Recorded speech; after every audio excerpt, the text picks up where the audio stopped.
Nós te louvamos, Pai, nessa noite, enquanto te adoramos, nessa noite, Pai, enquanto bendizemos o teu nome, nessa noite, Senhor, enquanto, Deus, levantamos a ti vozes de adoração, de gratidão, vozes de oração e quebrantamento, que o teu Espírito Santo esteja movendo neste lugar cada vida, Senhor. Tu sabes como cada um aqui chegou nessa noite, tu sabes o estado da alma de cada um aqui essa noite, e somente o Espírito Santo, somente o teu Espírito Santo pode operar o milagre, Senhor, em cada um de nós. Toca, portanto, na causa, toca nos sintomas, todo abatimento, tristeza, ansiedade, medo, caia por terra em nome de Jesus Cristo, Pai. Enquanto te adoramos, faz-nos lembrar ali de Josafá, quando os inimigos se levantaram contra Judá, ele convoca ali os seus homens, soldados, o seu povo, estão quase cercados pelo inimigo, eles começam a te louvar, e o Senhor age poderosamente. Enquanto te louvamos nessa noite, age em cada vida, Senhor, para que no momento da palavra, o nosso coração, em nosso coração haja apenas, ó Deus, o desejo de sermos nutridos, alimentados por Ti. Senhor, fortalece cada um de nós, ó Deus, nessa noite. Pai, recebe todo louvor, toda honra, toda glória, em nome de Jesus Cristo, Pai. Nós te louvamos pela Tua presença neste lugar, nós te louvamos pelo Teu Espírito neste lugar, nós te louvamos pelo Teu poder derramado neste lugar, nós te louvamos, Pai. Obrigado porque nós podemos iniciar a nossa semana em Tua presença, Senhor, congregados, não deixando de nos congregar, como diz ali em Hebreus capítulo 10, verso 25, mas firmados, ó Deus, nesse pilar que o Senhor estabeleceu sobre a igreja, a comunhão, o vínculo da comunhão, do amor, onde, ó Deus, nos fortalecemos um ao outro, oramos uns pelos outros, Pai. Bendito seja o Teu nome, Senhor, bendito seja o Teu nome. Eu convido você, meu irmão, minha irmã, a sair do seu lugar e orar com uma pessoa que está aí ao seu lado. Um homem aí procure um outro homem, os jovens olhem uns pelos outros, as mulheres procure aí uma outra mulher, você possa abençoar e orar por essa pessoa, em nome de Jesus. O Espírito de Deus está neste lugar, o Senhor nos traz de volta ao caminho da oração, a vida de oração. Comece a clamar. Se você ainda não conhece essa pessoa, se apresente, ore com ela, abençoe a sua vida. Nós não sabemos o que cada um de nós passamos para chegar até aqui. Você não sabe as lutas do seu irmão. Comece a ministrar na vida dele, na vida dela nesse instante. Bendito seja o Teu nome. Opera neste lugar, Espírito Santo. Opera neste lugar, Senhor. Opera com o Teu poder neste lugar, Pai. Vem com o Teu amor, com a Tua graça, com o Teu perdão. Oh Deus, fortalece minhas irmãs, meus irmãos. Fortalece, Senhor, os jovens aqui presentes. Fortalece o Teu povo, Senhor. Nós precisamos, Senhor, clamar mais a Ti. Nós precisamos, Pai, nos mover em oração mais e mais na Tua presença, Senhor. Pai querido, derrama, Senhor, das Tuas bênçãos enquanto aqui nos reunimos em oração. O Salmo 133 diz que quando estamos congregados em unidade e união, o Senhor ordena a Sua bênção, Pai. Clamamos ao Senhor.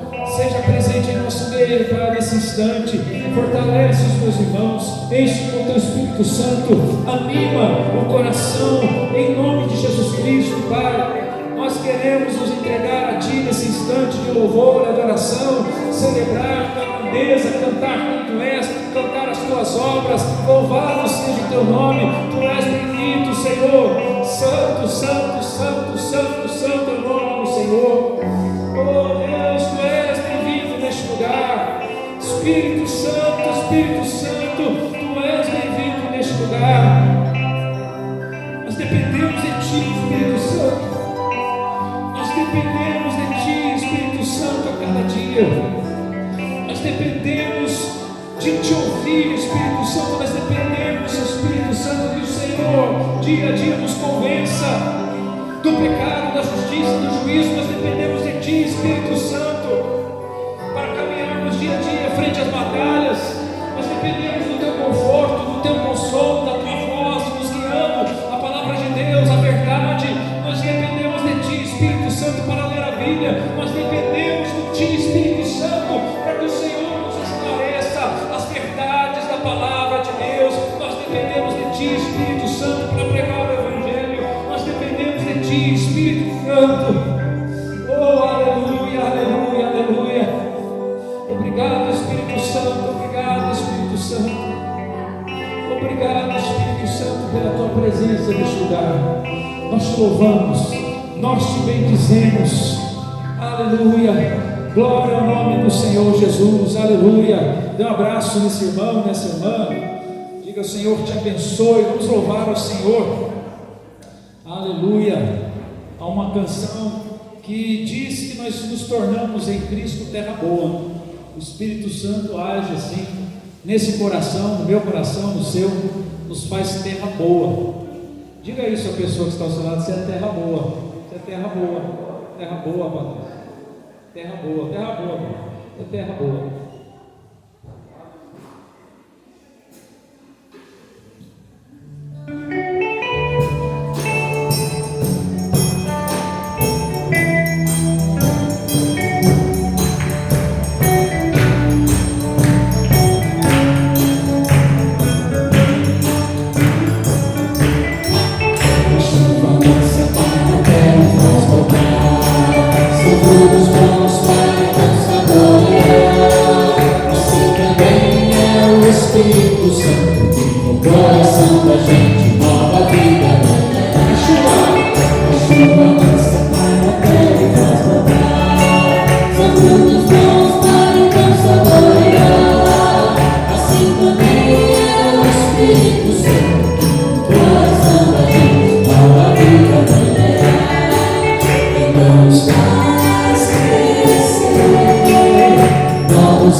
Vamos mais de Cristo, podemos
Eu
curiosa, interessante, mas que nos ensina muito a como nós devemos, como cristãos, nos comportar nos dias de hoje. E perguntou-lhe certo príncipe, dizendo: bom mestre, que hei de fazer para herdar a vida eterna? E Jesus lhe disse: por que me chamas bom? Ninguém há bom, senão um, que é Deus. Sabes os mandamentos: não adulterarás, não matarás, não furtarás, não dirás falso testemunho, honra teu pai e tua mãe. E disse ele: todas essas coisas tenho observado desde a minha mocidade. E quando Jesus ouviu isso, disse-lhe: ainda te falta uma coisa.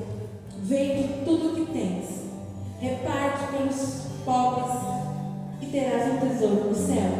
Vem e segue-me. Mas ouvindo isto, ficou muito triste, porque era muito rico.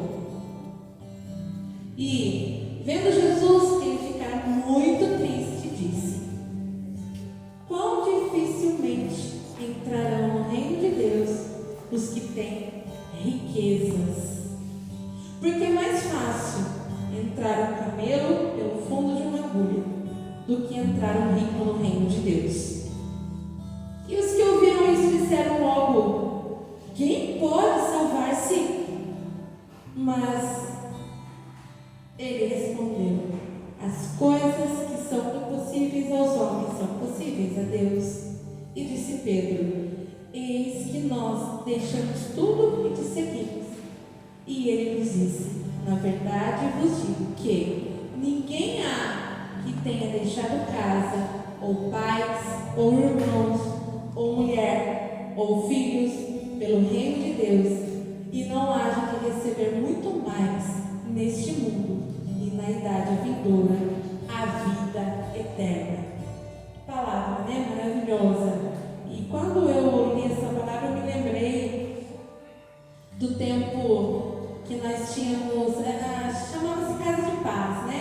A gente levava um livrinho, e aí, como é o nosso GPS hoje? Nós tínhamos um livrinho, e aí uma discípula minha não pôde, né, comparecer nesse GPS dela, e ela me pediu para eu ir no lugar dela. E era uma mansão. Mansão. Sabe essas mansão? Mansão mesmo. Nós vamos desde, né, ao mais simples até as mansões, né? A questão é assim. E calhou justamente essa palavra. E aí eu me assustei, né? Me assustei, entre aspas, né?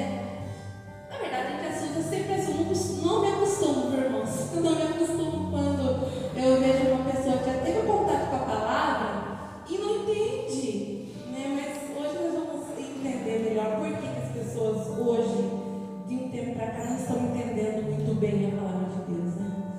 Mas essa pessoa diz: nossa, mas Jesus não gosta de rico?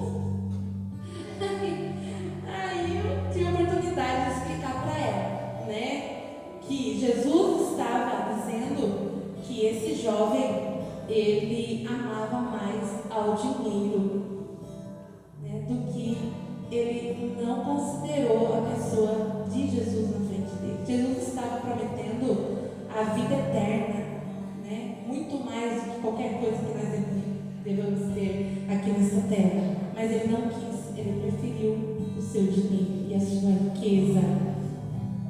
Não convém que sejamos assim, né? Que nós possamos ter, né, as nossas finanças, o nosso dinheiro. Ele não é o nosso senhor. O nosso dinheiro, ele é o nosso escravo.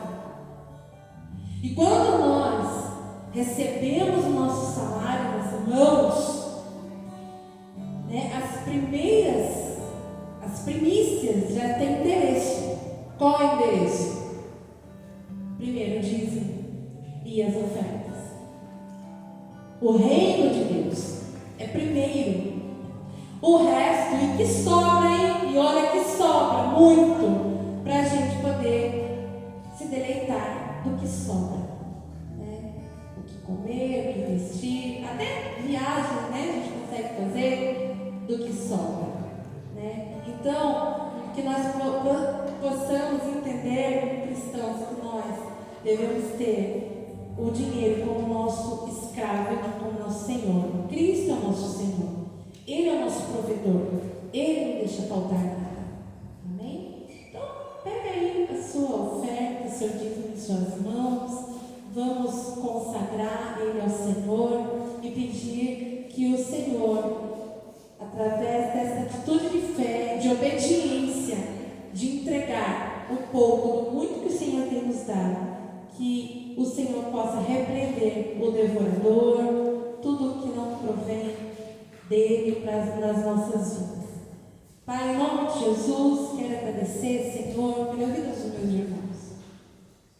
Agradecer, Senhor, porque os meus irmãos têm sido generosos com a tua casa, Senhor.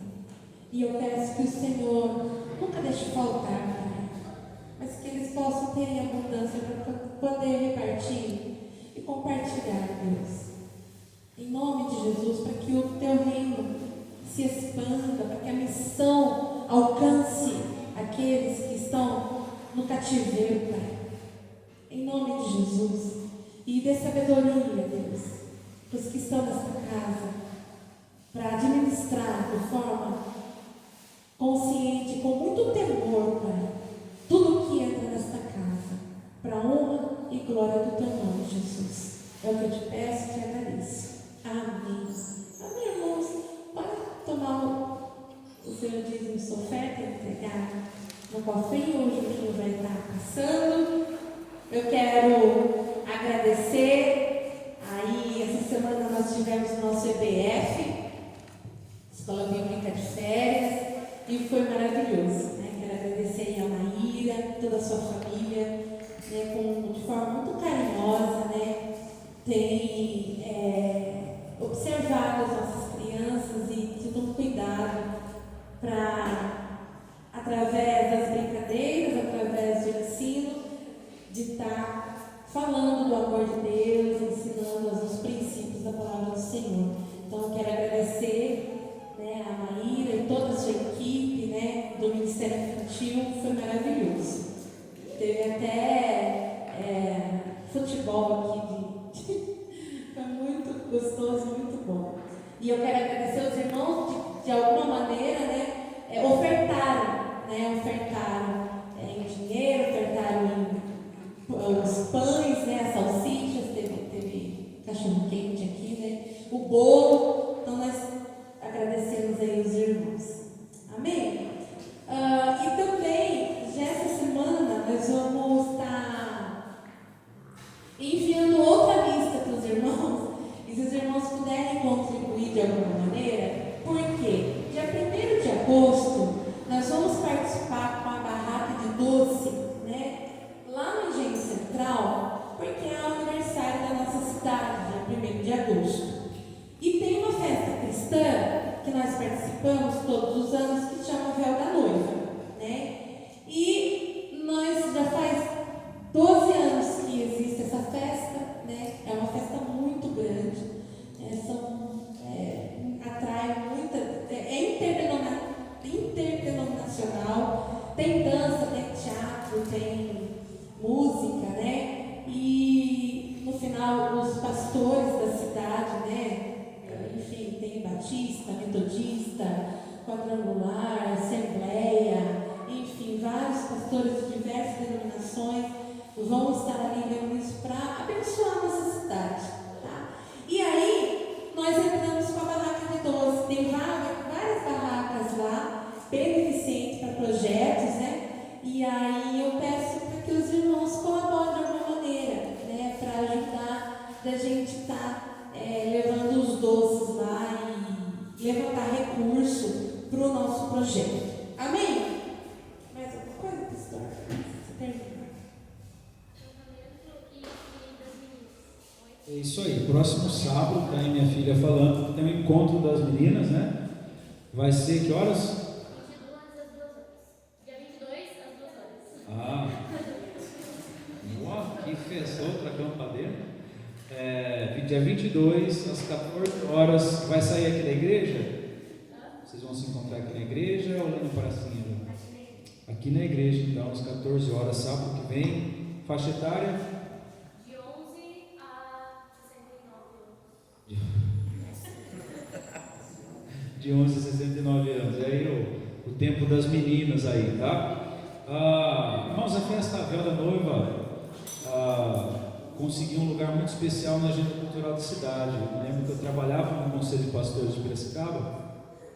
Nós pleiteamos ali, né, fortemente para que isso se tornasse um marco na cidade. Então, quando você pensa no aniversário de Piracicaba, você pensa numa festa cristã, né, onde o povo de Deus se reúne. Nós chegamos a reunir lá 5.000 pessoas no engenho, né? Foram noites assim abençoadoras, né?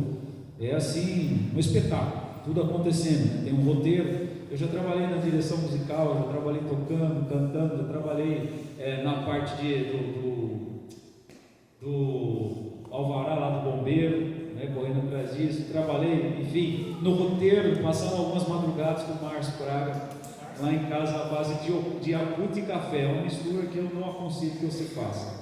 E passamos acordado ali, trabalhando no roteiro, todo o conceito teológico da festa. Você precisa trazer os elementos culturais da cidade, né, que é o porta, né, e tudo isso, e colocar dentro dos elementos teológicos. É um desafio, e graças a Deus hoje está na agenda da cidade. Tem muita gente trabalhando, os músicos já estão ensaiando, dança e tudo mais.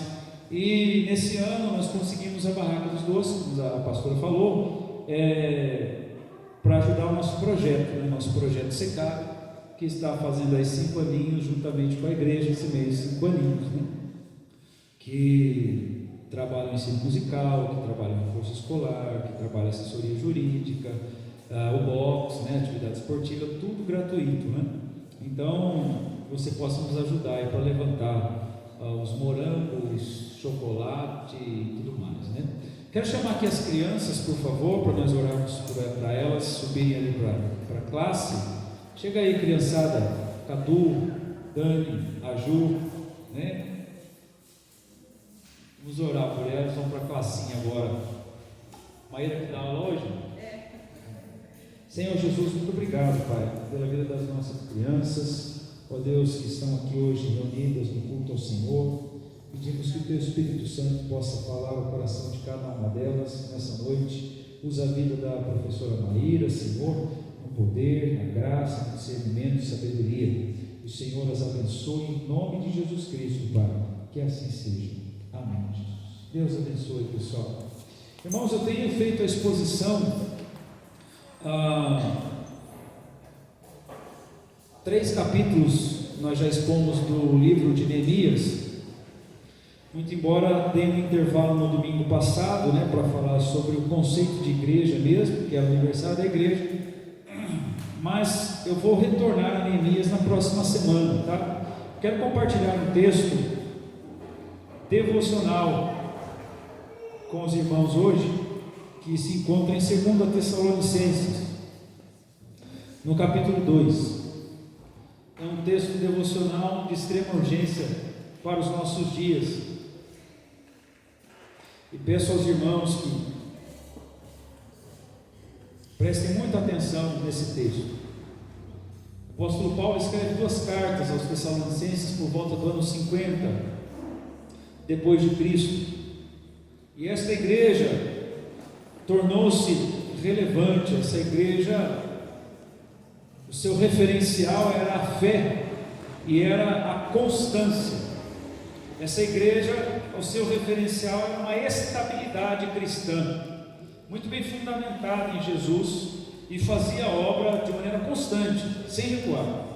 Por causa disso, dava-se sobre ela, nessa época que está sendo escrita a carta, uma grande provação e tribulação. Alguns irmãos estavam sendo mortos violentamente pela perseguição do Estado, como sempre, né? Com violência sobre a igreja. Então Paulo vai escrever aos irmãos, porque esse tipo de situação trazia aos irmãos um certo sentimento e uma certa pressa e urgência da vinda do Senhor Jesus Cristo. Então o apóstolo Paulo vai trazer à consciência dos irmãos um fato importante e que fala muito conosco hoje. Diz o texto no capítulo 2 de 2 Tessalonicenses: irmãos, no que diz respeito à vinda de nosso Senhor Jesus Cristo e a nossa reunião com Ele, ou seja, o arrebatamento, nós vos exortamos que não vos demovais ou não se movam da vossa mente, do entendimento que vocês têm sobre isso já com facilidade, nem vos perturbeis, quer por espírito, quer por palavra, quer por epístola, como se procedesse de nós, supondo tenha chegado o dia do Senhor. Ou seja, irmãos tessalonicenses, quero dizer para vocês que, muito embora há uma perseguição violenta contra vocês, e muito embora muitos irmãos estão ameaçados e alguns já foram mortos por serem constantes na fé, na pregação da palavra de Deus, eu quero dizer para vocês que vocês não se movam do seguinte: Jesus não volta agora, ou seja, no tempo deles, no ano 50. Jesus não volta agora. Agora é tempo de um avanço da igreja. Jesus não volta agora, no ano 50. Não é tempo de Jesus voltar, embora os sinais pareçam, E o texto continua dizendo, no versículo 3: ninguém de modo algum vos engane, porque isto não acontecerá, ou seja, o retorno de Jesus Cristo não acontecerá, diga não acontecerá, sem que primeiro venha a apostasia e seja revelado o homem da iniquidade, o filho da perdição. Então, existem muitas maneiras de se interpretar a vida de Jesus. A mais nova delas, cerca de 150 anos, 200 anos, foi a última que veio, foi o pré-milenismo. Então aqui, o pré-milenismo já não encontra forças. Quando se diz que Jesus volta antes da grande tribulação, quando se diz que Jesus volta antes da predominância do anticristo, o texto está sendo bem claro. Como é uma teoria muito nova, Jesus jamais deu indícios de seu retorno antes de um momento violento contra a igreja. Jamais. Antes, Mateus capítulo 25, logo depois do sermão da montanha, do sermão dos últimos dias, das últimas coisas, Jesus ele fala: olha, quando eu vier, nesse dia que eu vier, eu já farei a separação, ovelhas e bodes. As ovelhas entrarão no grande banquete, os bodes serão condenados eternamente. Eu vou separar as ovelhas para a direita, os bodes para a esquerda, e acaba, e ponto. Um evento único, o encontro da igreja com Cristo dos ares, e de um julgamento precedente sobre aqueles que não creram em Jesus Cristo. O texto então deixa muito claro a ordem dos fatores. O que precede a vinda do anticristo é uma grande apostasia, e em sequência a manifestação do anticristo.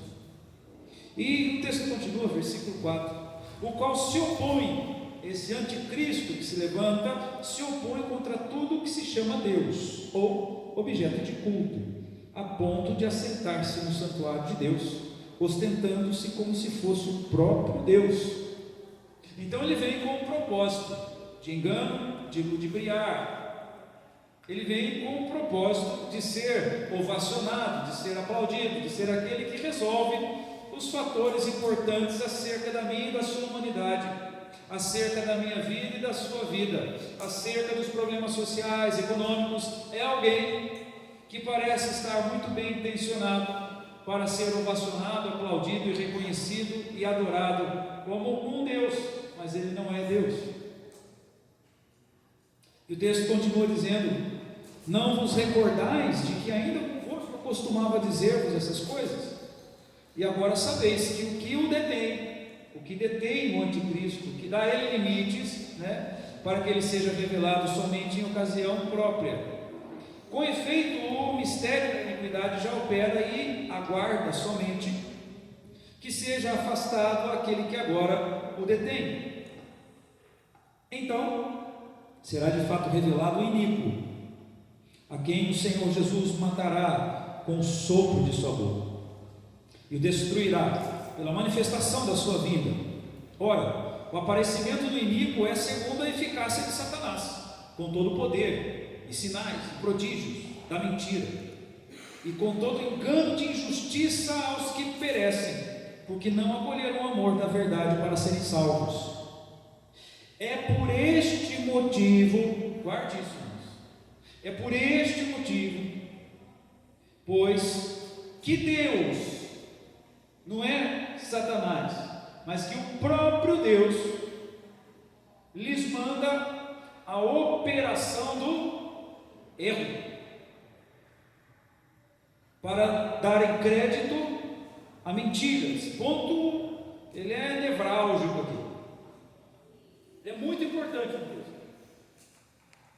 a fim de serem julgados todos quantos não deram créditos à verdade, antes, pelo contrário, deleitaram-se com a injustiça. Vamos até aí compreender um pouco este fato. Bom, entendido estamos que o tempo em que o anticristo se manifesta é precedido por larga escala de apostasia. O que é a apostasia? É a perversão da verdade da palavra de Deus. A apostasia se dá em dois aspectos em nosso dia hoje. Num aspecto descarado, e nós temos aí muitos pastores que outrora conservadores, que eram fiéis à palavra de Deus, agora pervertem, e alguns ainda não contentes com as escrituras, mas querem atualizá-la, não dando crédito a alguns textos da palavra de Deus, dizendo que aquilo era só uma maneira cultural, que não se aplica mais aos dias de hoje. Creem que a Bíblia não é a palavra de Deus, mas creem que a Bíblia contém a palavra de Deus. Uma outra apostasia violenta que nós temos e descarada é a apostasia que diz que a igreja, ela é soberana sobre a Escritura, e não a Escritura soberana sobre a igreja. Nós temos isso no catolicismo muito forte, uma má interpretação textual, então traz essa ideia de que a Bíblia está sujeita à interpretação da igreja e não ao contrário. Isso é apostasia, é perversão da palavra de Deus, que entrega a um homem falho como eu e você o direito de ser um rei religioso no mundo, como uma sucessão papal. Isso é uma mentira e maldição, porque traz sobre si conceitos que violam as escrituras de maneira violenta. Por exemplo, dizendo que Maria é mãe de Deus. Isso não cabe às escrituras. Deus não está sujeito a uma mãe. Deus é eterno, Maria não. Pelo contrário, Maria só é agraciada porque está sendo desposada por José, que José vem da linhagem. É José que vem da linhagem de Davi. O que acontece nesse fenômeno de Maria fala sim muito conosco, pelo fato de, quando ouvirmos a palavra de Deus, permitirmos que Jesus venha nascer em nós e através de nós. Isso ela nos ensina sobre a humanidade falha de Maria e sobre a mim, que ao ouvir a palavra de Deus trememos, como aconteceu com ela. A falha humana, a fraqueza humana diante daquele que é todo poderoso, e então nos sujeitamos à sua vontade. Mas não há nenhuma soberania ou divisão de reinado entre Deus e Maria. Isso é mentira. Isso é um sofisma, é um engano que perverte a palavra de Deus. Isso é apostasia. Temos até gente que diz que no céu terão muitos ateus. De que valeu então a ação de Cristo salvífica na cruz? Nós chegamos a esse ponto, Edmilson. Nós chegamos a esse ponto. É o cúmulo da ignorância teológica. se é contrário a Deus, ateu, como pode viver nos céus? Se não crê em Deus e a característica daquele que é levado aos céus, ele precisa crer com o coração, diz Romanos capítulo 10, 9 e 10, e confessar com seus lábios. Então tem algo errado nesse pensamento, perversão. Mas isso são coisas descaradas que nós temos, né, que acompanham e precedem a vinda do anticristo. Mas temos também uma certa apostasia disfarçada. Nós temos muito isso, irmãos. Nós temos muito isso. A apostasia que vive e convive entre os nossos espaços de culto. A apostasia que vive no coração do indivíduo. E essa talvez seja a pior, porque ela se disfarça. Então ela é capaz de levantar as mãos e dizer: quão grande é o meu Deus. Ela é capaz de sentar-se aí, como eu e você, mas ela sai deste lugar e em nada é transformada, e em nada ela aplica aquilo que se ouviu. Ela é capaz de trazer em si os conceitos fundamentais e teológicos da doutrina cristã, mas ela é capaz de não viver nenhum por desobediência determinada dentro de si. Muito além de perverter, ela desobedece deliberadamente à aplicação do conteúdo, do conhecimento, da doutrina. Logo, não há cristianismo algum nisso. Há uma religiosidade que abraça uma apostasia, e no coração ela está totalmente desviada da prática, da conduta, da ortopraxia, da vida da doutrina em si mesmo. E isso tem carregado os nossos dias. Ora, ouvi dizer que você é o centro de Jesus, né? E nós estamos ouvindo esses absurdos, de que tudo o que foi feito na cruz do Calvário foi pensando em você. Então a Bíblia centraliza toda a sua funcionalidade e plano eterno no homem. Não, a Bíblia não é antropocêntrica. Jesus tudo que fez pela vontade de Deus. A redenção se deu porque Deus determinou lá antes da fundação do mundo. A redenção se deu por cumprimento da palavra de Deus, não apenas para salvar eu e você, por sermos a última bolacha do pacote, não, mas porque Deus determinou: façamos o homem à nossa imagem e semelhança, e isso vai acontecer e vai permanecer, muito embora ele caia, o pecado vença, mas eu já na eternidade providenciei o Cordeiro imolado, santo, e que vai redimir, e que vai então cumprir o plano que eu determinei. Ponto. Ninguém muda aquilo que eu estabeleço como promessa. A primeira causa do canon da Bíblia, da doutrina, é apontar para Deus, glorificar a Deus. Cristo glorifica a Deus.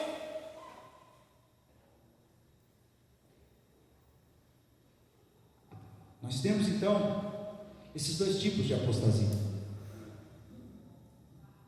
O texto diz, irmãos, no versículo 2, do capítulo 2: não vos movais deste conhecimento, nem por palavra, nem por epístola. Vemos que era claro os ataques a esses irmãos de Tessalonicenses, os enganos. Aliás, nós temos muitas epístolas não inspiradas, muitas cartas que foram enviadas de supostos apóstolos para perverter e enganar a igreja. Escritos não canônicos, não inspirados, não apostólicos, mas nós estamos fundamentados na doutrina dos apóstolos, segundo Atos capítulo 2, verso 42. Temo, irmão, que o nosso coração talvez não viva essa apostasia descarada, mas possa viver coadunado e conluir com o coração não praticante da doutrina. Temam. Esse é o lugar talvez mais perigoso que eu e você possamos estar vivendo. Espero que não. E diz o texto, irmãos, também, que a apostasia, ela é fundamentada por um levante, um conluio, uma conspiração do Estado, da religião, da política e da cultura. O que nós temos contra os tessalonicenses são esses aspectos se levantando contra eles e promovendo enganos. Terça e quarta-feira nós tivemos a reunião da ONU, que já determinou que as igrejas estarão sujeitas ao gênero.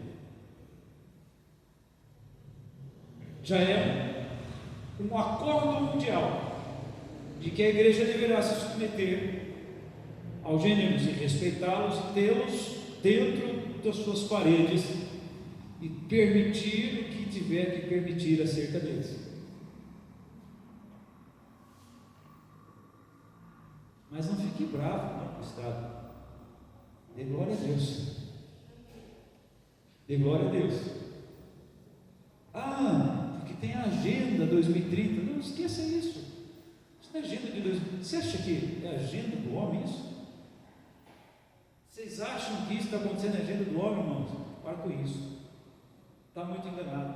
Olhe para a Escritura aqui. Olhe para a Escritura. Isso é uma agenda divina dos céus. É Deus comandando o seu tempo, kairos, oportuno, para agir em favor da igreja e para agir condenando os que a Ele não se prostraram, não ouviram, não praticaram, não quiseram.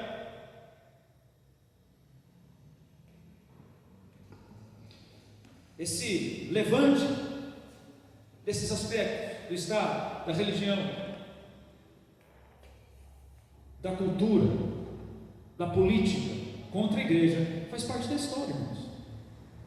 Não nos deveria assombrar tais coisas. Então, juntos eles geram uma força, e esta força já é proveniente de um reinado e de uma ideia do anticristo, que não apareceu ainda, mas já está nos bastidores coordenando tudo isso. Não se assuste com isso. Eu não sei se nós temos 7 anos ou mais 10 anos para que isso tudo aconteça. Nós temos alguns relatos da Missões Portas Abertas e da nossa própria convenção do Evangelho estar chegando em lugares que não havia chegado. As nações que outrora eram resistentes já têm lá missionários disfarçados e pregando a palavra de Deus. Deus faz a obra dele. Missio Dei, missão de Deus e não nossa. Não se engane, que às vezes lá naquele povo longínquo, distante de toda a civilização, pode ter alguém que Deus levantou lá e está fazendo a obra lá. Nunca me esqueço das palavras de Ronaldo Lidório, missionário, presbiteriano, teólogo exemplar. E ele desbravando dias ali, dias e dias, para chegar a um determinado povoado, lá na Amazônia. E vá, e ele tem um problema no pé, e enche o pé dele, dói demais, e para, e continua, mas aquela alegria, uau, vamos chegar no povoado, quem ainda não viu de Cristo, vamos lá, seremos os bandeirantes, os desbravadores. Quando chega lá, todo mundo já tinha ouvido falar de Jesus. Como assim, cara? Que negócio é esse? Quem que foi? Foi o seu José. Quem é seu José? Ele mora lá, na choupana, que se chama aquelas casas sobre a água, né? Choupana, né? Fala. E ele chega lá e vai visitar o seu José. Seu José e seu filho, a esposa tinha falecido. Ele chega lá, pescando, um homem semi-analfabeto. Então, como um bom missionário e pastor, aquela conversa: como é que foi? Como é que é a igreja? Você é de que igreja? Não, eu sou da igreja tal, mas não sou enviado por ela. Deus falou no meu coração, eu peguei minhas coisas, minha família e vim. Mas o seminário, qual foi Eu não fiz seminário. Eu sou um homem simples, semi-analfabeto. Eu sei mexer com plantas, mexer com a terra, ensino meu filho a isso, e quando viemos para cá, fomos muito bem recebidos, começamos a nos relacionar com esses nativos da terra. Então começamos a falar de Cristo e dar testemunho de Cristo com a vida. Simples assim, Deus está fazendo a sua obra, irmãos. Um dos termômetros maiores acerca da vida de Jesus Cristo é a própria igreja e a missão, até que todos ouçam. Mas o que precede a vida de Jesus é a apostasia, é a manifestação do anticristo, e ele vem com engano. Agora, o que é interessante, irmãos, é quando nós vamos ali para o versículo de número 6 do capítulo 2. Olhe comigo. E agora sabeis o que o detém. Veja, irmãos, nós entendemos pelo texto de cara que ainda não é tempo de soltar as correntes desse cachorro maldito chamado Satanás, anticristo. Cristo o detém como um cachorro em sua coleira. Isso acontece, irmãos. Quando você vai se lembrar, Jesus volta do deserto, chega a Nazaré novamente, entra numa sinagoga, dá a ele os escritos que precisam ser lidos, ele lê Isaías 61. Isaías 61, versículo 2. Ele fala: eu vim anunciar o ano aceitável do Senhor. Ele não continua o texto, porque viria o dia da vingança, o ano aceitável do Senhor e a vingança, mas ele não fala da vingança. Jesus estabelece um período ali, um período de graça, de salvação, de perdão, de redenção, de arrependimento, de consolo, da igreja, do Espírito Santo a ser derramado, da proclamação do Evangelho. Tudo isso compreende um tempo chamado o tempo do ano aceitável do Senhor, onde quem é restrito em seu agir? Satanás. Preso, agrilhonado, limitado em seu agir, porque agora vai se ouvir sobre a palavra de Deus, porque agora vai se ouvir sobre o Evangelho da graça, porque agora é tempo de anunciar o ano aceitável do Senhor. Jesus Cristo se manifestou e vai botar ordem no caos, como fez lá no início. A terra era sem forma e vazia, caos. E chega a Trindade e põe ordem no caos. Jesus o agrilhona, o acorrenta. Na visão pré-milenista das idas e vindas e de gente que é arrebatado no meio do caminho, Jesus volta e sobe com mais um pouco e volta e sobe. Tem vários tipos de pré-milenismo, uma coisa mais doida que existe. Eles chamam e pensam num milênio diferente, num milênio literal, quando antes do levantar do anticristo contra a igreja, Jesus vem buscá-lo. Então a igreja não passará grande tribulação. Veja o texto, irmãos, está dizendo que vai. E então lá nós teremos então um milênio, que a igreja vai reinar 1000 anos com Jesus. Aqui, meu irmão, aqui vai ser assim, você vai se converter de alguma maneira, que vai ter um lugar para o resto sobrar, e no meio do caminho, que nem aquele filme muito doido, Deixados para Trás, que é uma confusão. E aí pergunta para o pastor: mas realmente tem algumas pessoas que ainda estão sumindo. Que coisa doida. É um arrebatamento que vai acontecendo aos poucos, né? A igreja está reinando lá e a coisa está pegando aqui, lá, tudo assim. Que desordem. Não, nós entendemos, irmãos, que esse período que se inicia no ano aceitável do Senhor são esses anos, esse famoso milênio, porque o reino de Cristo se estabelece com Cristo na terra. A partir do anúncio de Cristo, ele veio anunciar a salvação. Cristo reina em sua vida, sim ou não? Cristo reina, irmãos, aleluia, o reino do Senhor na terra, a vontade de Cristo na terra se cumprindo naqueles que creem. Estamos vivendo esse tempo de muitos anos O que muitos chamam de milênio ou 1000 anos não é literal, mas é uma figura de longo tempo em que se escancaram as portas do reino, para que aquele que crê em Jesus Cristo não pereça, mas tenha vida eterna, para que aquele que crê em Jesus Cristo seja então entregue a Jesus Cristo e seja reconhecido como Filho de Deus, e dê-lhe o direito de ser feito Filho de Deus. Como diz Efésios, para aqueles que estavam condenados à morte, filhos da ira, agora Jesus os fez entronizar nas regiões celestiais, no capítulo 2, versículo 6, no capítulo 3, versículo 10 e 11 de Efésios. É tempo do ano aceitável do Senhor. Satanás está restrito em seu aqui, está endemoniado, como um cachorro na colheira, e lá do outro lado tem um pedaço de filé mignon. Ele quer arrebentar a colheira, ele quer estourar a colheira, mas ele não tem poder para isso. Jesus o detém. Jesus o detém. A influência maligna se espalha através de um sistema maligno que inicia no coração maligno no dia em que o homem caiu no Éden. Então a malignidade se multiplica, a iniquidade se multiplica desde então. Puxa, já pensou se os espíritas estivessem certos? Cada vez se reencarna melhor, né? O mundo estaria uma beleza pela idade que dizem ter, que são milhões e milhões de anos, o que já descobriu que não é mais, mas em milhões e milhões de anos isso aqui poderia estar um pouquinho melhor.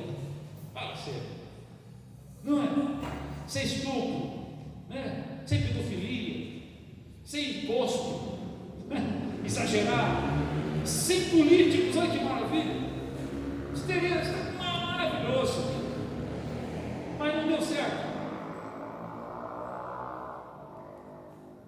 Kardec faleceu, morreu, não ressuscitou, e infelizmente condenado está eternamente, porque Cristo domina o seu tempo. Agora, irmãos, versículo 7: com efeito o mistério da iniquidade desde já opera, e aguarda somente que seja afastado aquele que agora o detém. Veja comigo, irmãos, Apocalipse capítulo 20, verso 1 ao 3. Apocalipse 20, 1 ao 3. Nós entendemos esse período.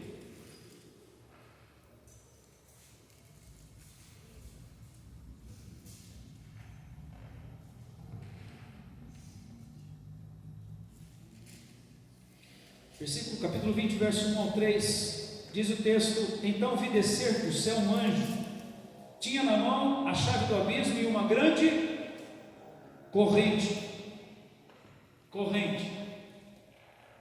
Ele segurou o dragão, a antiga serpente, o capeta, o diabo, o Satanás, essa desgraça, e o prendeu por 1000 anos.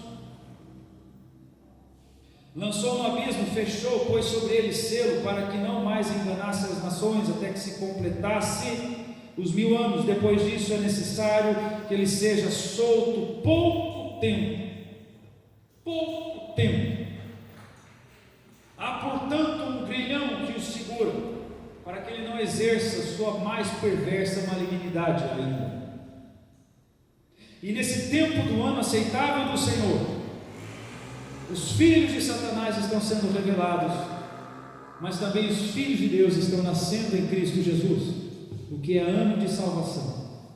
Esse tempo chama-se também um tempo de misericórdia, um tempo em que Deus estende, para que as gerações que já se passaram pudessem ouvir a sua palavra, para que a geração qual estamos possa ouvir e se render a sua palavra, para a geração que está se iniciando, como minha filha, da Jaque, da Lívia, também possa ouvir a sua palavra e se render a ela. Mas o ano aceitável do Senhor termina nessa terra.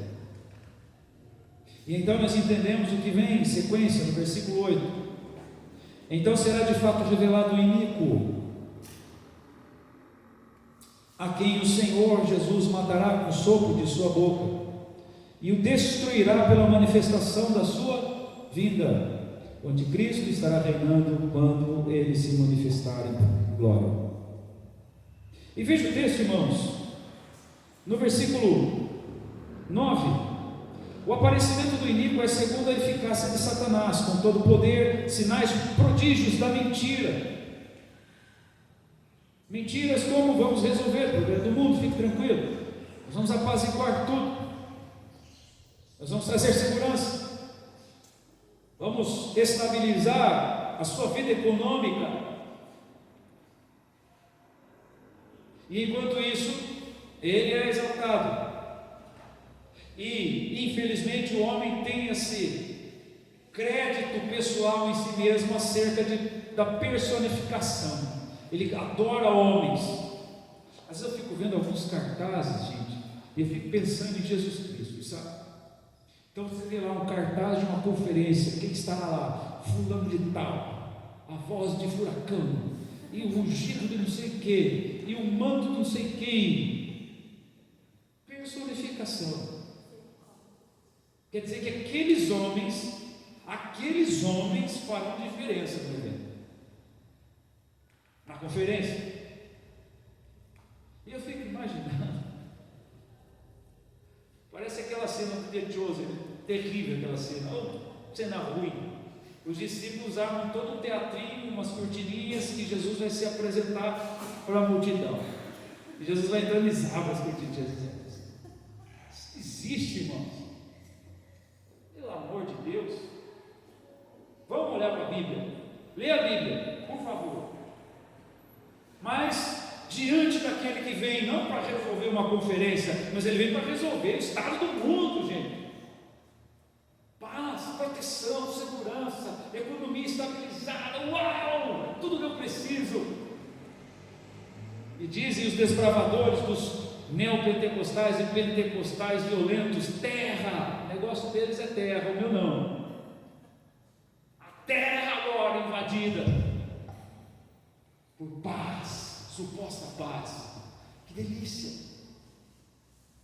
Você nem precisa usar dinheiro, e já não precisa hoje, não é? Pouco se anda com dinheiro hoje. Eu nunca andei mesmo, mas também não tenho esses recursos, não, de cartão, de Pix, tem nada comigo, irmãos.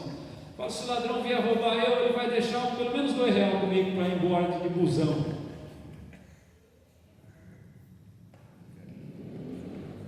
Mas vai ser bom. Mentira, não é? Picanha, não é? Nós temos aí tudo hoje em dia, está tudo dando certo. O inimigo vem com mentiras. Enquanto isso, está cerceado o proselitismo religioso nas tribos indígenas, nos ribeirinhos, instituídos aqui no Brasil, nesse governo. Falava com 2 missionários que estiveram aqui, o Fábio, na semana passada, no almoço da igreja.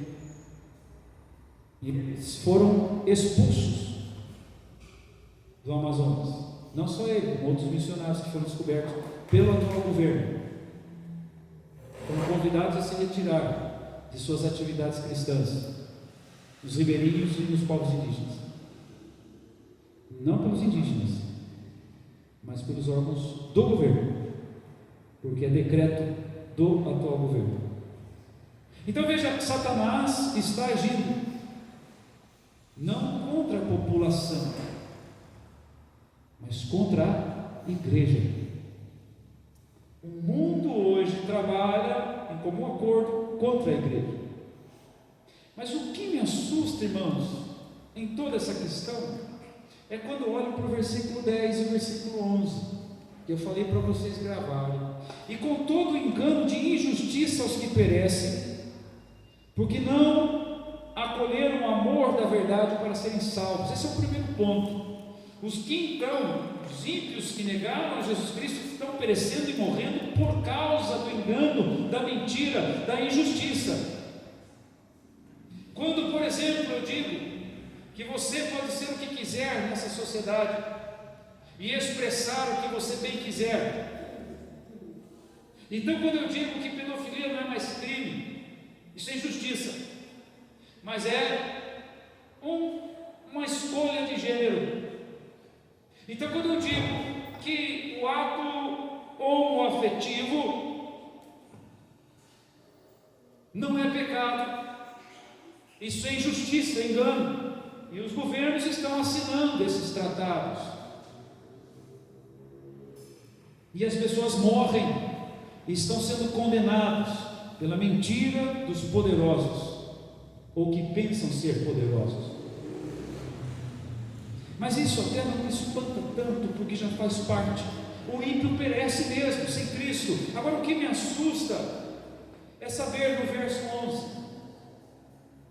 é por este motivo, pois, que Deus lhe manda a operação do erro, para dar crédito à mentira.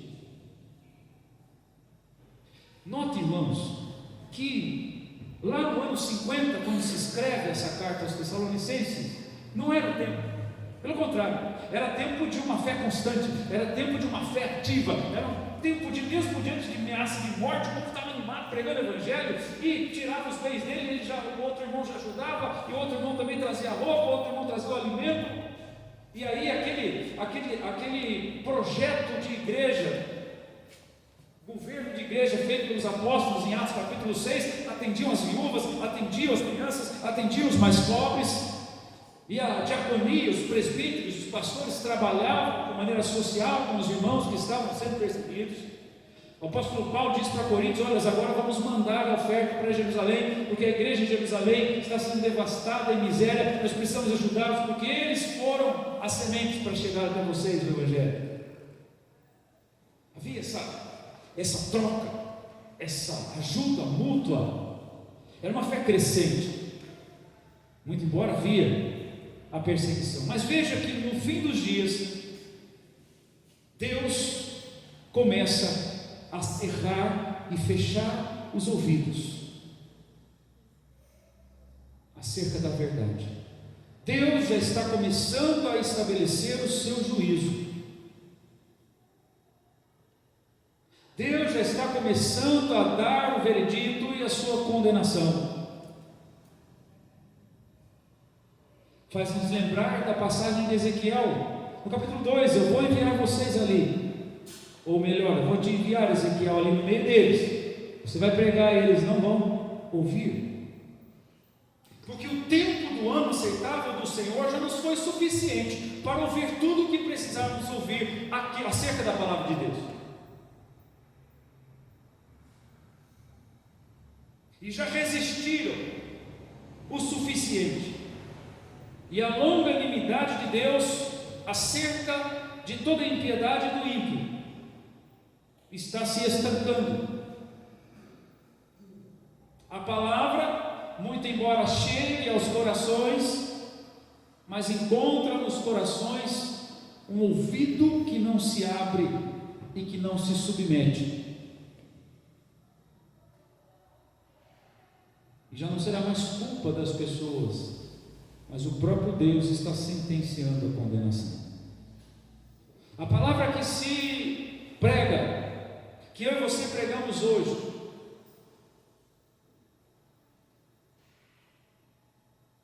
e aqueles que a receberem serão exceções nos últimos momentos do ano aceitável do Senhor, mas a grande maioria não ouvirá, porque Deus está fazendo isso já em nossos dias.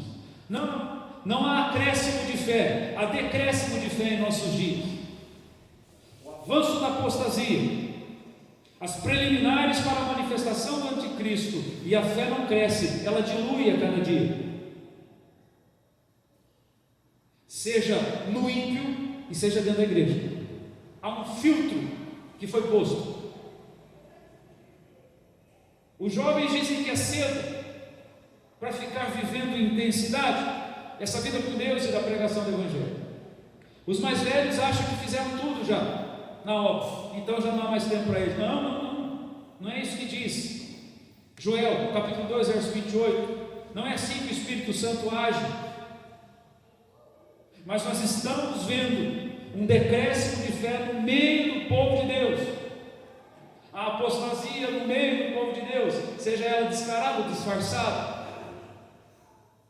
não se acrescenta mais nada, porque Deus está cerrando e fechando os ouvidos, seja de ímpios, ou seja de crentes inativos e desobedientes. Portanto, tudo o que se ouvir de hoje em diante, se ouvirá pouco para a redenção de poucos e muito para a condenação de muitos. Deus está agindo em nossos dias, cerrando os ouvidos e acrescentando desobediência ao coração, porque afinal de contas, o tempo que deveria ser dado foi dado. O tempo do ano aceitável do Senhor já foi dado, irmãos. Não é à toa que nós ouvimos sobre essa apostasia descarada, disfarçada em Hebreus, no capítulo 6 e no capítulo 10, que aquele que experimentou uma vez do Espírito de graça e deliberadamente se volta contra o Senhor, não lhe resta mais expectativa de salvação, somente de juízo e fogo a arder eternamente. Os dias estão se consumindo, a corrente está afrouxando para soltar o cão maldito, para que ele seja destruído com os seus que o adorarem. Jesus logo virá, e virá em poder e glória, não virá mais como servo sofredor, na descrição de Isaías 53, mas virá como Senhor soberano, poderoso, na descrição da carta de João, ali em Apocalipse, as igrejas. Ele vem com espada afiada, com chamas nos olhos, com peixe guerreiro, latão reluzente, desembainhando a espada para julgar e prestar juízo, julgamento, e para redimir os seus. Benditos sejam os que já pereceram através da morte e hoje estão diante do trono, como diz Apocalipse, os santos que ali estão o adoram e rogam para que os dias daqueles que estão na terra sejam abreviados. Os santos que estão já diante do trono de Deus o adoram, rogando pela igreja que ainda está na terra e que ainda passará por um momento, pouco tempo, mas um momento de grande levante contra ela. A diferença entre Tessalonicenses é que ainda era um tempo do estabelecimento da igreja, da pregação do evangelho, das missões em grande violência correndo no mundo, do evangelho através de Filipenses entrando no sul da Europa e subindo ao norte, atravessando os continentes, entrando por Tomé na África, por Jerônimo, mais para frente por Agostinho, pregando. O evangelho avançava, a fé era acrescentada, era multiplicada. Agora não há mais tempo, agora é tempo de um decréscimo da fé e de um levante da apostasia para a manifestação do anticristo e consequentemente a manifestação e a vinda do nosso Senhor Jesus Cristo. Diante disso, irmãos, Paulo também não é fácil, né? Ele está louco, né? Ele mexe com o coração da gente, ele deixa a gente meio amarelo, como diz aí, porque há algo se preocupar. O cristianismo ainda é vívido na nossa vida. Estamos chamando a responsabilidade para nós acerca da proclamação do evangelho, de fazer discípulo, de ensinar alguém a assumir a responsabilidade de ser um pai espiritual na vida de alguém, a ponto de ensinar as escrituras e a ponto de ele ver na nossa vida o Senhor Jesus Cristo. Se isso não está acontecendo, corra para aquele que pode avivar o seu coração no pouco tempo que nos resta. Questione a sua vida hoje. Quem é que está te seguindo? Qual foi o discípulo que você fez esse ano, ou que está formando esse ano? Com quem você está abrindo as Escrituras e ensinando? Isso é ordem de Jesus, não é sugestão.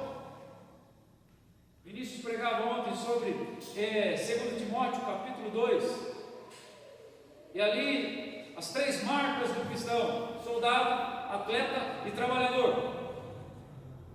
Todos muito bem comprometidos, um com o general, outro com o seu treinador, outro com o seu empregador, para fazer segundo as suas funções, naquilo para o qual foram levantados. Não há tempo de envolvimento mundano com as coisas civis e se embaraçar nas coisas. É tempo, irmãos, o pouco que nos resta, de realmente nos manifestarmos como verdadeiros cristãos.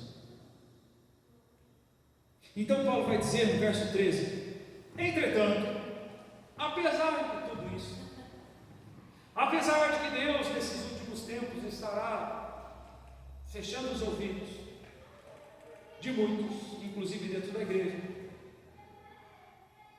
e isso é triste, irmãos. Nós temos hoje, além da apostasia descarada que está aí nos podcasts da vida, nós temos também muitos letrados, cultos, cheios do conhecimento da doutrina teórica, e vão nos podcasts e explicam: olha, a ideia do conceito da teologia sistemática é isso, porque a antropologia e porque a cristologia nos remete, é maravilhoso. Nós temos os debates teológicos como se eles fossem os solucionadores cristãos, mas não há fruto nessa árvore. É como a figueira que estava embelezada de flores, mas não nutria ninguém. Nós temos cristãos que já há anos ouvem a palavra, mas não a praticam.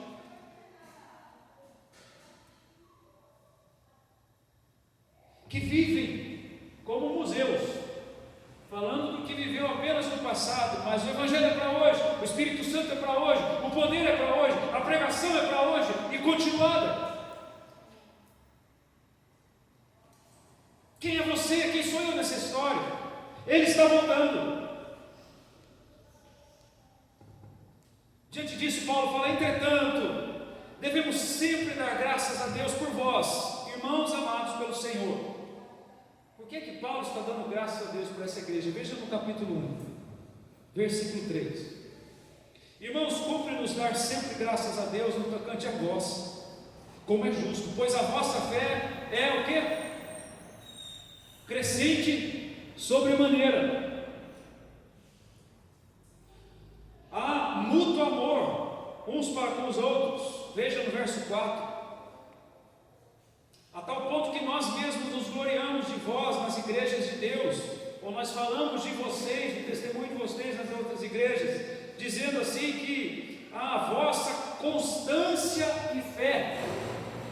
Paulo olha para esses tessalonicenses, nesse mundo revolto contra eles, de perseguição, de tribulação, e dá graças a Deus pelos irmãos, porque encontra nos irmãos ainda fé, resistência, no sentido da pregação do Evangelho. Mas Jesus olha para a sua igreja hoje e chama a atenção de sua igreja para muitos concertos. Leia as 7 igrejas de Apocalipse.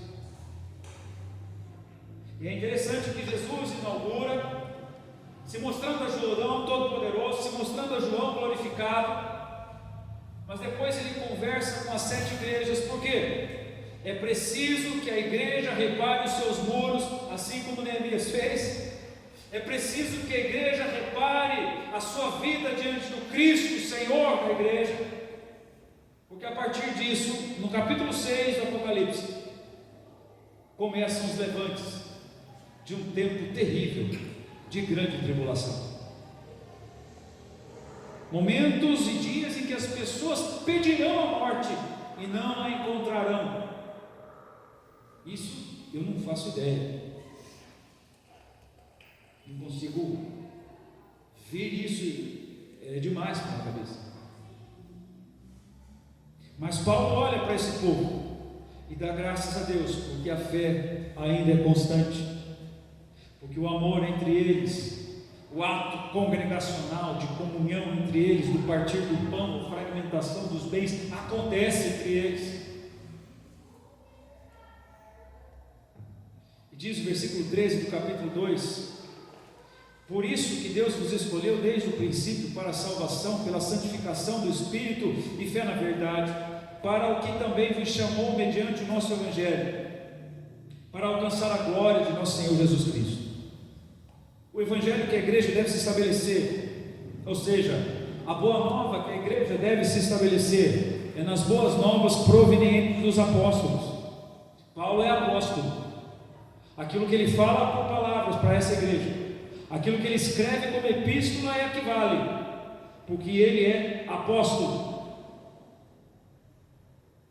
de Jesus Cristo. Então a sua doutrina é apurada, a sua doutrina é santa, a sua doutrina é divina e vem direto de Cristo para ele, assim como a de Pedro e dos demais apóstolos. Então ele escreve: assim, pois, irmãos, permaneçam firmes e guardais as tradições que vos foram ensinadas, seja por palavra, seja por epístola nossa, apostólica, não as que estavam vindo lá no início do capítulo 2, que vinham de muitos, mas guardem-se, preservem-se na doutrina que vem de nós, apóstolos, e no ensino que vem de nós, apóstolos. Apóstolos que são legitimados por terem visto Cristo, apalpado, tocado, convivido e ensinado diretamente por Ele, não esses que tem por aí. Apóstolos que escreveram as Escrituras, isso é apóstolo. É por isso que quando fala dos dons ministeriais, começa no colégio apostólico. Foi lá que começou. Jesus chamou, ponto final. São eles os apóstolos. Demais, aí vem o resto, a partir do colégio apostolado. A igreja precisa estar convicta daquilo que os apóstolos nos revelam como doutrina de Cristo. Versículo 16: ora, nosso Senhor Jesus Cristo mesmo, e Deus, nosso Pai, que nos amou e nos deu eterna consolação e boa esperança pela graça, console os vossos corações e os confirme em toda boa obra e palavra. Versículo 3, capítulo 3: finalmente, irmãos, orai por nós, para que a palavra do Senhor se propague e seja glorificado, como também está acontecendo entre vós. Essa igreja era fiel no ensino apostólico, mas na prática do que viam nos próprios apóstolos. Os apóstolos ensinavam com a própria vida, e a igreja vivia essa pregação intensa que os apóstolos disseminavam. Era fiel aos ensinamentos. A igreja precisa voltar à fidelidade dos ensinamentos. A igreja precisa novamente voltar ao que de fato importa, e não é o seu lugar de culto que importa. Se ele é feio, se ele é bonito, essas coisas serão transformadas em ruínas. E eu não sei quanto tempo mais esse estado maldito, esse conluio mundial, vão deixar e permitir que permaneçamos como um lugar de tijolos. Mas a igreja é viva, independente de tijolos, de palcos, de luzes, de microfones. A igreja é dependente do poder do Espírito Santo. E é só isso que nos basta, que já nos é mais do que suficiente. E diz o texto: e para que sejamos livres dos homens perversos e maus, porque a fé não é de todos. A fé não é de todos. Todavia o Senhor é fiel, Ele vos confirmará e guardará do maligno. Essa é a certeza da igreja, irmãos. Eu não sei se eu vou viver isso, não sei se eu estou vivo amanhã, e nem sei se estarei vivo daqui uns 10 anos. As coisas vão mudar em muito, em 7 anos e em 10 anos. Fique tranquilo. sei se estarei vivo, porque eu não sei como é que está o tempo acerca dos levantes contra os pastores.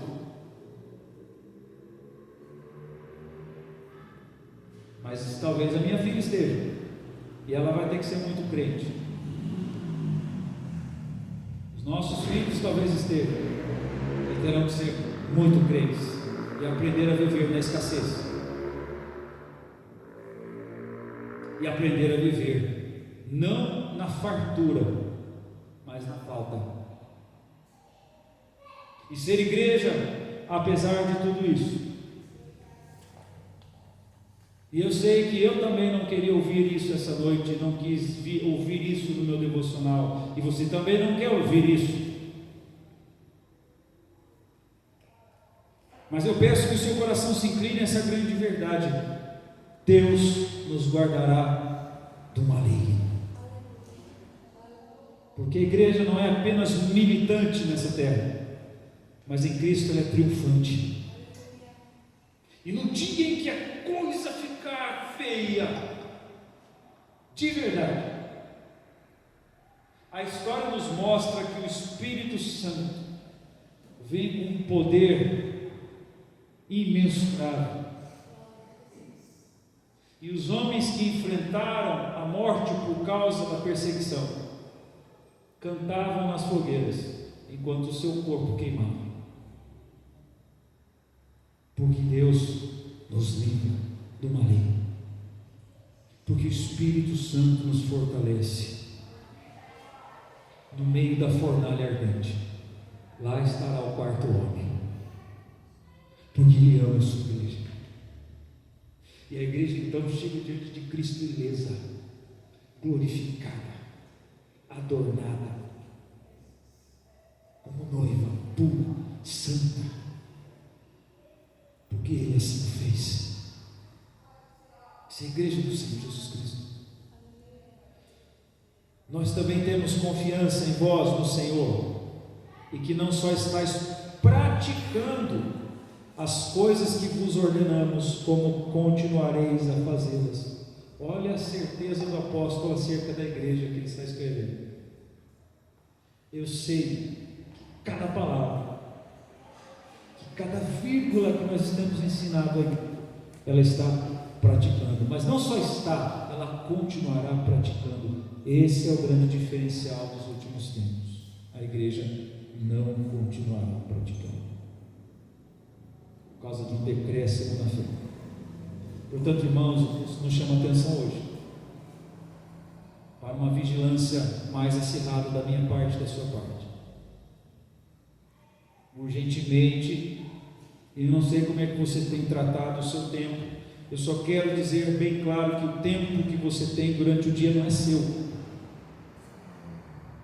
é de Cristo. Eu não sei se você tem se dedicado à oração. A oração que não vai dividir o tempo com o celular. A oração que Jesus instrui, de um quarto, de portas fechadas, porque Ele vai falar com você. A oração que não vai dividir o tempo com ninguém da família naquele momento, porque é um momento entre você e Jesus Cristo. Um tempo de qualidade. David Yom Show, ou antes Paul Yom Show, os pregadores que é louco, troca os nomes, sei lá. Mas há uma situação em que a secretária bateu lá no gabinete dele, e bateu, dizendo que o presidente lá, o ministro, queria falar com ele, da Coreia do Sul. E como ele não respondeu, a secretária logo entendeu: esse homem está orando. Então ela disse: olha, agora ele não pode te atender. Imagina lá o presidente ligando na sua casa: não pode atender. Ele não podia atender o presidente. A secretária falou: porque agora ele está numa reunião com uma pessoa de maior importância. Ele estava na presença de Jesus Cristo, orando. Nós precisamos voltar a esse tempo, irmãos, de qualidade. A gente tem feito muita nós. A gente está em tempos que deveríamos prantear e não festejar. A gente está em tempo que deveríamos estar chorando por perdidos, por almas, da nossa própria família, dos nossos amigos que não têm. Nós deveríamos estar elaborando estratégias em Cristo para estar com eles e pregar a palavra de Deus. Não é convidar para vir na Igreja Batista Casa Bíblica, não. É para pregar Cristo Jesus. Nós deveríamos estar programando a nossa agenda para fazer discípulos,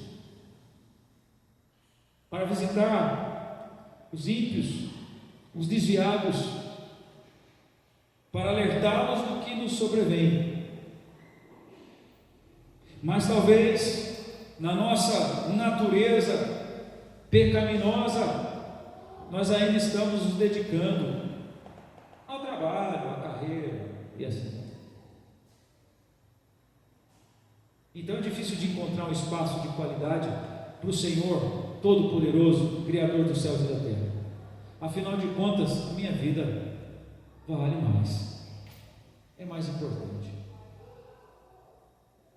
Então nós vamos abraçando as causas que nos perturbam e nós parecemos que não queremos sair delas. Ai, está tão difícil, meu filho.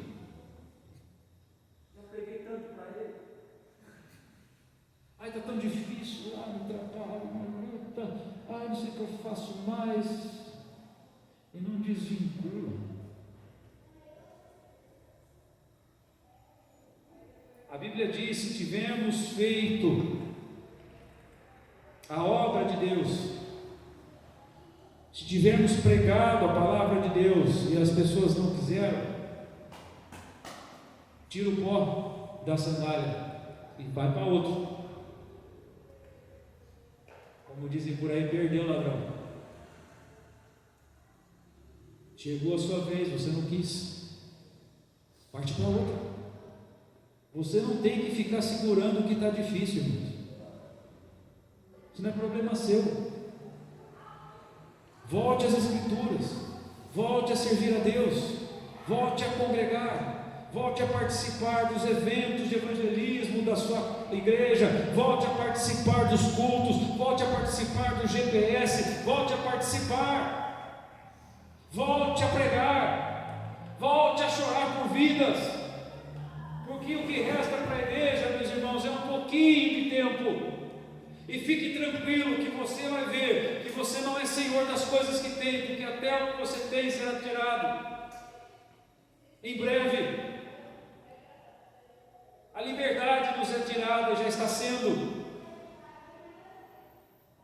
Não existe mais constituição no mundo, e graças a Deus que o crente não a tem, mas tem a constituição divina, a palavra de Deus.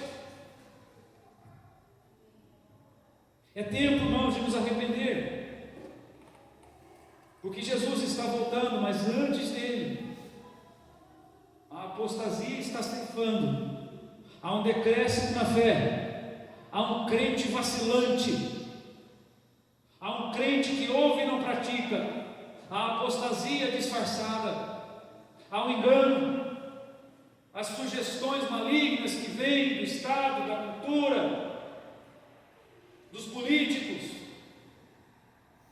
e nós vamos cedendo a essas conversas tolas. Irmãos, vamos olhar e viver as Escrituras antes que ele venha, e mesmo que o inimigo se manifeste, nós estaremos prontos para morrer, porque sabemos e podemos dizer que a morte já não tem mais efeito sobre nós. Ó morte, onde está, ó morte, o seu sofrimento? Paulo diz em 1 Coríntios 15:55. Onde está aquela desgraça que você disse que traria sobre nós, morte? O apóstolo Paulo caçou da morte. Irmãos, nós temos que nos posicionar melhor em nossa fé em Jesus Cristo. Não fique assustado com os que não estão ouvindo mais. Não fique assustado com os cristãos que também não estão ouvindo mais e correspondendo, porque Deus é Deus que está cerrando os ouvidos. E não há poder maior. Ninguém pode deter a Deus. Mas você que tem clamado, continue a pregar, porque é importante que eles ouçam. Porque o que eles ouvem testificará contra eles. Mas ainda, em algumas exceções, você encontrará alguns que ainda se renderão a Jesus. Fique firme na presença de Jesus, irmãos. Volte ao que de fato você e eu precisamos viver como cristãos. A doutrina dos apóstolos, a comunhão, a oração e o partir do pão. E diante de tudo isso, a pregação do Evangelho. Em nome de Jesus. Coloque-se em pé, vamos orar.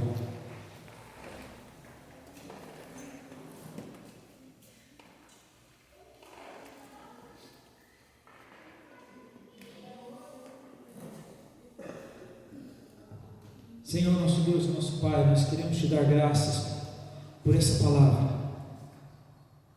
Sabemos, portanto, que está por vir. Sabemos, ó Deus, de que vivemos um tempo diferente do que lá no ano 50, aproximadamente, quando o apóstolo Paulo escreve aos Tessalonicenses. Mas uma coisa fica clara: é que os nossos dias são dias de um decréscimo de fé e do aumento da iniquidade. Os nossos dias, ó Deus, são dias como o de Noé, onde a imoralidade e a injustiça tomam conta do ser humano e então rejeitam a palavra. São os dias que precederam o cativeiro babilônico, quando Israel se desvia do Senhor, não mais te ouve, mas se lança à prostituição, aos cultos com prostitutas, idolatria, imoralidade. E nós temos vivido esses dias, Pai. E quando houve esse aumento na história da imoralidade, o Senhor veio com um juízo terrível. E temos visto isso acontecendo aos poucos, Pai. Quando os ouvidos pelo próprio Deus estão sendo cerrados. Senhor, nós pedimos o perdão. Nós pedimos o perdão porque, Deus, nós estamos muito entretidos aqui nessa terra. Nós estamos muito entretidos, ó Deus, com o que se nos oferece. Seja através das redes sociais, das notícias políticas, econômicas, nós estamos entretidos tanto com isso. Nós estamos entretidos, ó Deus, e preocupados com estereótipo, nós estamos preocupados com roupas, com maquiagens, com o corpo. Tem misericórdia de nós, Pai. Perdoa-nos, Senhor. Então nós passamos ali e ficamos horas assistindo, ouvindo coisas no celular, e já não conseguimos passar horas de joelhos em Sua presença. O que nós estamos fazendo, Senhor? Perdoa-nos, Senhor. Perdoa-nos, ó Deus, uma vez que falta pouco tempo para que as correntes se afrouxem do iníquo, para que se manifestem os filhos da iniquidade. Falta pouco tempo para que o Senhor venha. Senhor, faz-nos voltar à oração vívida, fervorosa, como canta a canção Em Fervente Oração. Faz-nos voltar à leitura da palavra, o folhear da Bíblia, o anotar dos textos em que o Espírito Santo, quando lemos em espírito de oração, Ele fala conosco e nós anotamos aqueles textos, decoramos textos que nos falaram profundamente. Faz-nos voltar à simplicidade da pregação e do testemunho e da proclamação do Evangelho. Faz-nos voltar, ó Deus, para a comunhão nos lares, para a igreja nos lares e no templo. Faz-nos voltar para a alegria de congregarmos, de sabermos da necessidade do outro irmão e fragmentarmos os nossos bens, e dividirmos e abençoarmos. Faz-nos voltar a essa época, Senhor, bíblica, a essa vida bíblica, que de fato importa para a igreja. Perdoa-nos, ó Deus, toda indiferença, todo o tempo perdido. Perdoa-nos, Senhor. Ó Deus, e não nos deixe perecer na fé. Que esse decréscimo de fé não nos chegue. Antes, que possamos buscar o Teu Espírito Santo, que ainda é derramado sobre toda a carne no ano aceitável do Senhor, e nos fortalecer no Espírito. Toma cada vida aqui presente nessa noite. Toma esta igreja local em Tuas mãos, as famílias aqui representadas, nas mais diversas lutas e dificuldades que elas enfrentam. Não venham, Senhor, abandonar a fé, não venham abandonar a presença de Jesus em seus lares e vidas. Tu sabes as necessidades dos meus irmãos, as minhas, Tu sabes, ó Deus, e não nos deixe tornarmos escravos delas, mas que possamos lançá-las e toda a ansiedade no Senhor, porque o Senhor cuida de nós, o Senhor cuidará da sua igreja diante do maligno, o Senhor reveste a sua igreja de poder, de graça e plenitude. Eu oro, Senhor, por aqueles que têm lutado com enfermidades na alma, no físico, divisões da família, desacordos, que têm desejado, Senhor, uma porta aberta ou fechada. Senhor, que a Tua soberania venha em resposta. Oh Deus, que as Tuas mãos poderosas venham respondendo, atuando na vida de cada um dos meus irmãos que assim se encontram, trazendo o consolo devido, trazendo o conforto devido na alma, no espírito, trazendo, Senhor, a exortação necessária, curando a alma, curando o corpo, curando a vida, a mente, Senhor. Ah, Pai, estende as Suas mãos sobre os meus irmãos, sobre esta igreja local, Senhor, sobre cada família, e seja com cada um de nós, Pai. Iniciamos mais uma semana pela Tua graça, e queremos viver a cada dia que o Senhor nos permita viver, começando e finalizando na Tua presença, na oração, retornando à oração sem interrupções, retornando à leitura da palavra sem interrupções, retornando à comunhão com os irmãos sem interrupções, não negociando, Senhor, esses princípios da igreja. Fortalece, portanto, a nossa vida para mais uma semana que se inicia, e queremos vivê-la na Tua presença, dia a dia, Senhor. Que o Senhor seja a providência dos nossos dias, nas mais diversas necessidades, enquanto buscamos em primeiro lugar o Teu reino e a Tua justiça, Senhor. Obrigado por essa noite, muito obrigado, Pai, pela Tua palavra que nos ensina. Obrigado, Jesus, que vem nos alertar, que vem, ó Deus, abrir os nossos olhos e nos levar ao arrependimento. Obrigado, Senhor, muito obrigado por essa noite. Nós te louvamos e te agradecemos. Que a graça do nosso Senhor e Salvador Jesus Cristo, o amor de Deus Pai Todo-Poderoso e a doce presença, consolação do Espírito Santo e fervor seja sobre nós hoje e para todo sempre. Amém, Jesus. Amém. Deus abençoe sua vida, meus irmãos. Terça-feira, 19 horas, tem o nosso culto de oração, tá? Deus abençoe.